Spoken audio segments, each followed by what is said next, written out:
Hey everyone, it's Michelle Alexandria coming at you with a review of Panasonic's brand new Blu-ray player, the UB820p Blu-ray player. This player cost me was retail for $499 at Best Buy, and with taxes and shipping, it ended up being about $530. I've had this player for a month now, and I'm ready to review it. First of all, this player is actually really pretty darn good. It's probably the best player you could buy right now, the best 4K player you could buy right now. And as someone who's actually owned pretty much all the mid-range players, in the last year I've had the Samsung player, a couple of Sony players, and the LG player. This player is the best player available, and I wish I bought this player first. The thing that I have trouble wrapping my head around with is the price tag of $530 for a 4K UHD player, and that's my main issue with it. If all you care about, this player is basically for cinemaphiles, not someone like me. I have the Sony S700 player, and that player cost me $250 just 4 months ago, and I like that player. It's a really nice, well-rounded player. It's a little buggy, but I'm starting to think it's actually the movies themselves, because even on this player, I use a rental service to rent all my 4K movies, and 2 out of every 10 movies I get are buggy and crash all the time. And it's kind of weird because I look at the disc and there's no scratches or anything on the disc. I think it's just how 4K UHD movies are these days, that, some of them are going to be buggy, just like the TVs. So when it first happened on this player, I was like, what the heck? I mean, come on, this is a $500 player. This player is really nice. It's small and compact. I wish I could show it to you, but it's on my stand right now, and I don't feel like taking it off the stand to kind of show you the size of it. But the Sony player is really small, but it's wide, whereas the Panasonic player is small, but it's skinny, if that makes sense. It's small and lightweight, but it's really skinny. It's not a heavy duty player by any stretch of the imagination, but I don't need.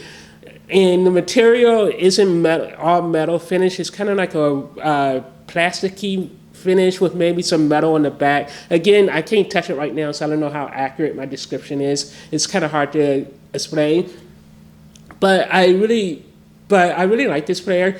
So this player actually I'm going to go through some of the menu settings. One of the things that really makes this player stand out from the rest is just all the options you have with it. You could do, this thing actually has automatic tone mapping for OLED TVs, bright TVs that get bright, LCD TVs that get bright in mid-range, and when you're playing a video, you can actually automatically tone map on the fly for your room settings. So you could set the brightness modes. It's really nice. I wish I could show you some video clips, but YouTube would just block it. This is one of the reasons why I don't do.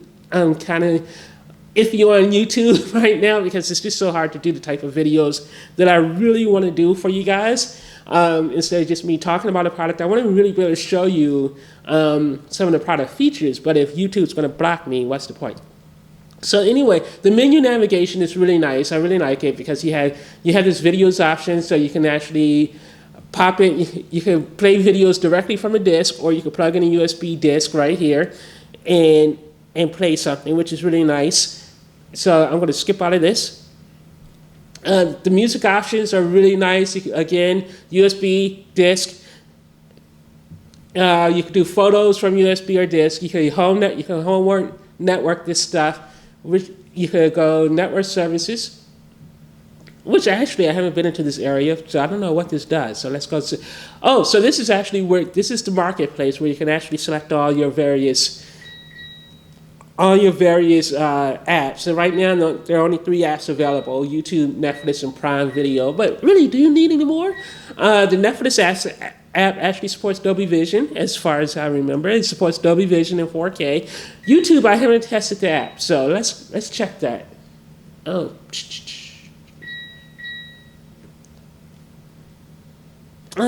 darn it. And then the remote is really nice, feels nice in your hand. There's a dedicated Netflix button. There isn't a YouTube button or any of that kind of stuff, so that's annoying. And I'm sorry if this review is so bad, but this is just totally off the cuff for me, talking about this thing.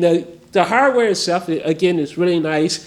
It includes a HDMI ARC port, and the HDMI audio out port. It also includes a couple of component audio out ports as well, and that's about it. There's not much you could talk about. There's a nice LCD thing on the front that you can dim, and that's pretty much it. That's all you can do with this thing. So the menu isn't all that great, but what can you do in terms of setup? This is where the player really excels. So let's go into the setup. And I'm sorry, I'm fighting a cold this week. Only I can get a cold when it's 92 degrees outside. So I just took a sip of tea. So here, if you go into the HDMI session, look at all the various HDMI options you have. You have resolution. You could do 4K. You could do your 4K output. So you could do all these different outputs. You could do 4K 60, 444, 4K 60 chroma at 4.2.0, or you could turn it off. And again, I'm sorry, but I'm fighting a cold here. You have 24p output. You have HDMI video output, Dolby Vision setting. And set the on Dolby Vision features is enabled. This setting is for video output or invalid during Dolby Vision playback. But it automatically, unlike the Sony x700, which I haven't used since I plugged this thing in, so I'm not quite sure if the x700 fits the Dolby Vision issue, where the Dolby Vision is always on. This player actually automatically recognizes when you're in Dolby Vision or regular HDR10 mode, so that's really nice. You have this thing supports HDR10 Plus. Again, I think HDR10 Plus is stupid. It has advanced settings, so this is really gets kind of cool, because in the color mode you have YCBR. You have all these various YCBR options. You have RGB options, RGB enhanced, so you can really tweak this picture however you want. You have deep color output settings, so you could do 12-bit color, 10-bit color. I haven't set to 12-bit. I don't know why. I don't have a 12-bit TV, but I haven't set to 12-bit. You have HDR color gamut output, so you have HDR BT 2020, SDR BT 2020, SDR BT 709. I mean, the list is endless. You have SDR conversion, HLG PQ conversion. I don't have any HLG sources, so I have that set to off. HDR TV type, and this is where it gets really cool. And why is this set to middle or high luminance? This should be set to OLED. Let's set it back to OLED. So under this, theoretically, the video, whatever source you put into it, the tone mapping will automatically map the brightness and everything else to your TV type. So you have several different types. You have OLED, super high luminance, middle or high luminance, basic luminance, and projectors. So normally I have mine set to OLED type. And then you have 25p. You have your different output types. You have your HDCP setting, content types, audio output types. And this is just for HDMI, people. Just for HDMI settings, you have all of this. You have your 7.1 channel audio, and then you go over here to video. Then you go over here to video, and then you have still mode, seamless play, audio types. You have dynamic range compression. I don't know why anyone would use that. So you have dynamic range compression, digital audio output, bitstream, DTS, auto. So you have a lot of really cool stuff. So actually, if you go into bitstream, what do you get? Let's go here. So you have bitstream, PCM, DTS, DTS HD, BD video secondary audio. You have your optical downsampling. So you have different. You have an optical port on your player, which is really nice. And again, I'm sorry I have to take another cup of tea because, like I said, I'm really sick. Down mix, you have your stereo down mix, surround sound encoded. And let me take another cup of tea. And again, sorry. Then you have HDMI output settings, again, for music playback. Settings for high clarity sound, audio delay. You have 3D. Man, one day I may have to do a video on how much I miss 3D. And how I think 4K, they killed 3D way too early, because 3D on these new 4K HDR TVs with the high brightness and everything else would be stunning. It really would be. So I accidentally kicked myself back out. So let's go back in, finish up these settings. So let's go back in. And then let's go down.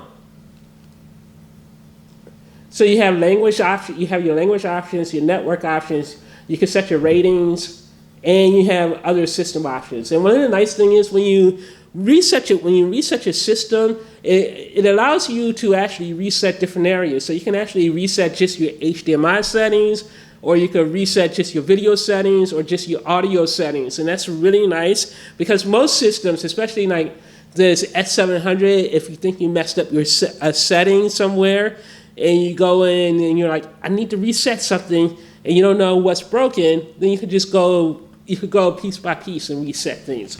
And that's a really nice feature.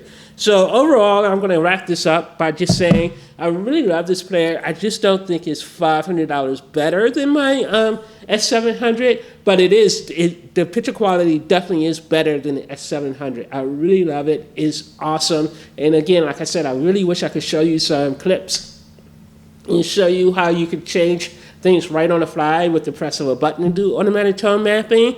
But for some reason, it'll just get a copyright strike. I tried doing that yesterday, and it got a copyright strike. And at that point, I was just kind of like, screw it, why bother? So anyway, thanks again for watching. Thanks again for putting up with my cold. So anyway, talk to you guys later. Bye.